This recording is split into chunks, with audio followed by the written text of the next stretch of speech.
नमस्कार दोस्तों, अगर आप लोग भी म्यूचुअल फंड में एसआईपी करते हैं, जिसे आप सिप कहते हैं, सिस्टमैटिक इन्वेस्टमेंट प्लान कहते हैं, तो ये 5 कारण मैं आप लोगों को देता हूँ, जिसकी वजह से आप लोगों को एसआईपी बंद कर देनी चाहिए।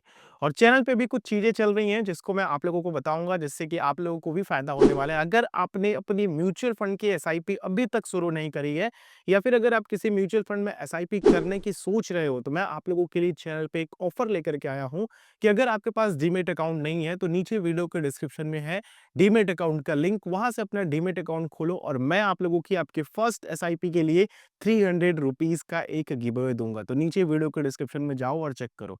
तो सबसे पहली चीज दोस्तों, जो आप लोगों को आपकी एसआईपी बंद करने के लिए सोचना चाहिए, वो है विदाउट नॉलेज आप किसी भी एसआईपी में इन्वेस्ट कर रहे हैं। एसआईपी का नाम सुनते ही लोग समझते हैं कि ये रिकरिंग डिपॉजिट की तरह है।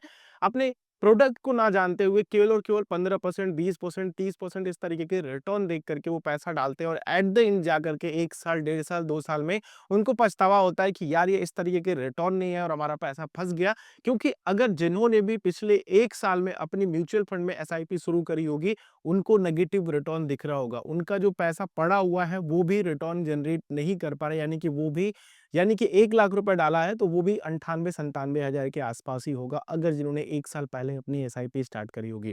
दूसरा कारण दोस्तों, कि अगर आप म्यूचुअल फंड में एसआईपी करते हैं तो आपका पैसा मैनेज करने के लिए एक फंड मैनेजर दिया जाता है।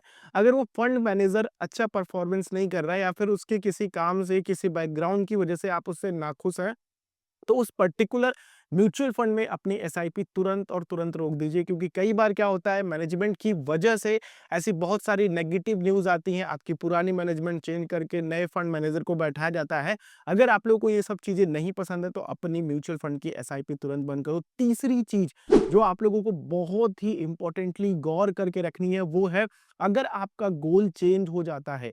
गोल क्या होता है? अगर आपने कोई चाइल्ड एजुकेशन के लिए इन्वेस्टमेंट कर रखा है, कोई घर के प्लानिंग के लिए कर रखा है, उसकी डाउन पेमेंट के लिए कर रखा है, या फिर अगर आप कोई नई कार खरीदने जा रहे हो, अगर आपको लगता है कि इसको साइड में रखा जा सकता है, या फिर अगर आपके पास कहीं से उस चीज को पूरा करने के लिए बल्क पैसा आ चुका है, तो आप उसमें अपनी एसआईपी बंद करो। अपने गोल्स को प्रॉपर तरीके से दोबारा से प्लान करो कि अगर मेरे इनमें पैसे गए हैं तो वो पैसों का अब मैं क्या करूंगा और कहाँ पे किस तरीके से प्लान करूंगा। क्योंकि अगर आप अननेसेसरी किसी म्यूचुअल फंड की एसआईपी में पैसा डालते रहेंगे, तो उसका कोई मतलब नहीं होगा। हो सकता है कि उससे बेटर रिटर्न आप जनरेट कर सके और एक प्रॉपर गोल प्लान करके रखते हैं, तो एक बड़ा फंड भी क्रिएट कर सकते हैं। इसलिए आपका अगर गोल पूरा हो जाता है, या फिर अगर आपको लगता है कि भैया अब इसको थोड़ा साइड में रख करके दूसरे काम करे जा सकते हैं, तो आप अपनी म्यूचुअल फंड की एसआईपी उस पर्टिकुलर फंड में बंद कर दो। चौथा दोस्तों, रॉन्ग प्रोडक्ट। कई तरीके से लोग गलत तरीके से इन्वेस्टमेंट करते हैं। जैसे कि उनको अपनी फाइनेंशियल प्लानिंग करनी थी एजुकेशन के लिए, अपने चाइल्ड एजुकेशन के लिए, या फिर अपने घर के लिए, अपने कार के लिए, या फिर अपनी मैरिज की प्लानिंग करनी थी, और वो क्या कर चुके हैं कि वो कुछ ऐसे रिस्की फंड में पैसा डाल चुके हैं, या फिर वो चाहते थे कि भैया हमारा गोल जो है वो 15-20 सालों का है, हम थोड़ा रिस्क ले सकते हैं, लॉन्ग टर्म में इन्वेस्टमेंट्स के रिटर्न अच्छे आते हैं, और वो डाल चुके हैं अपना पैसा डेट फंड्स में। ठीक है?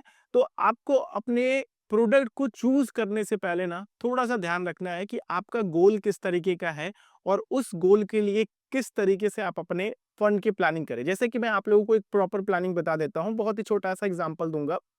मुझे चाहिए 3 साल में कुछ ऐसा पैसा जो मुझे 6 से 7% तक का रिटर्न निकाल करके दे, और मुझे क्या करनी है, कार की डाउन पेमेंट करनी है, या फिर अगर मैं बड़ा अमाउंट इकट्ठा करके एसआईपी में डाल रहा हूँ और मुझे घर की डाउन पेमेंट करनी है, जैसे कि 50 लाख का है तो मुझे 20-20 लाख रुपए तक की डाउन पेमेंट करनी है। तो मैं कुछ क्या करूँगा कि 50,000 रुपए, 60,000 रुपए महीने का उठा करके किसी डेट फंड में डालूँगा या फिर लिक्विड फंड में डालूँगा, जिससे कि मेरा पैसा क्या है, वो मार्केट के फ्लक्चुएशन में ज़्यादा ऊपर-नीचे ना हो, और मुझे क्या है कि लिक्विडिटी रहे कि मैं अपना पैसा जब चाहे तब वो निकाल सकूँ और उसको यूज़ कर सकूँ। अगर मेरी 3 साल की प्लानिंग है तो मैं कहीं पे अपनी फिक्स्ड डिपॉज़िट भी करा सकता हूँ, मुझे म्यूचुअल फंड में जाने की ज़रूरत ही नहीं है। मैं 3 साल की एफडी करा करके छोड़ देता हूँ उस पर्टिकुलर में, 20 लाख 30 लाख रुपए जो भी हैं, जो भी रिटर्न बनेगा एटलीस्ट मेरा वो पैसा सेफ रहेगा। तो इस तरीके से आप लोग प्लानिंग कीजिए। कई बार लोग ये सोचते हैं यार कि मेरे पास 10 लाख रुपए हैं, चलो ये इक्विटी फंड में डाल देते हैं, ये इंडेक्स फंड में डाल देते हैं। अभी देखो, अगर मार्केट ऐसे ही रहा, साइडवेज रहा, तो आगे आने वाले 3 सालों में आप लोगों को क्या ही रिटर्न मिलेगा। उससे बेटर रिटर्न आपको एफडी निकाल करके दे देगा, या फिर ऐसे कुछ अदर ऑप्शंस बॉन्ड्स वगैरह निकाल करके दे देंगे। तो आपको अपने प्रोडक्ट को चूज करने से पहले बहुत ही अच्छे से एनालिसिस करना है। और ना समझ में आए दोस्तों, तो आप किसी फाइनेंशियल प्लानर को देख लो, या फिर यूट्यूब पे ऐसी बहुत सारी वीडियोस मिल जाएंगी, उन पे आप देख सकते हो। आप हमारे चैनल पे ऐसी बहुत सारी वीडियोस पड़ी हैं जिसमें हमने ये बात करी है किस तरीके से आप अपने लिए एक अच्छा प्रोडक्ट चूज कर सकते हो अपने इन्वेस्टमेंट्स के लिए, अपने गोल के अकॉर्डिंग। अब आखिरी चीज दोस्तों वो है फंड परफॉर्मेंस। अगर किसी भी फंड में आप इन्वेस्टमेंट कर रहे हैं और काफी समय से वो फंड ने अच्छे परफॉर्म नहीं किए हैं, तो आप लोगों को उस में अपना एक दिल से लगाव हो जाता है कि यार मेरी फर्स्ट एसआईपी थी इसमें, इसलिए मैं इसी में कंटिन्यू करूंगा और रिटर्न अच्छे निकालूंगा।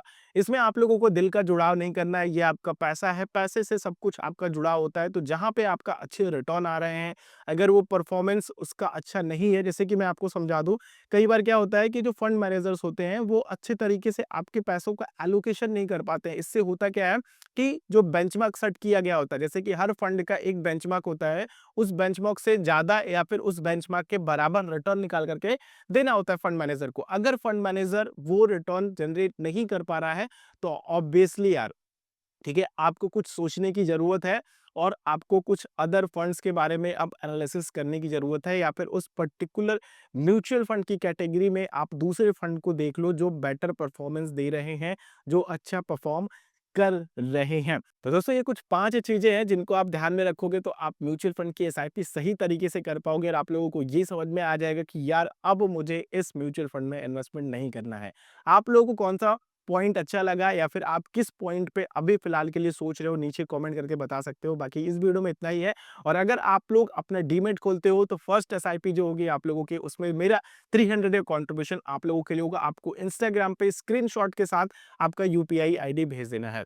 तो वीडियो अच्छी लगी तो लाइक कीजिएगा, दूसरों के साथ शेयर कीजिए। चैनल पर नए इस तरह की वीडियोस के लिए सब्सक्राइब कर सकते हो और बेल आइकन को क्लिक करेंगे तो आने वाली वीडियोस की नोटिफिकेशन आ सकेगी। जय हिंद।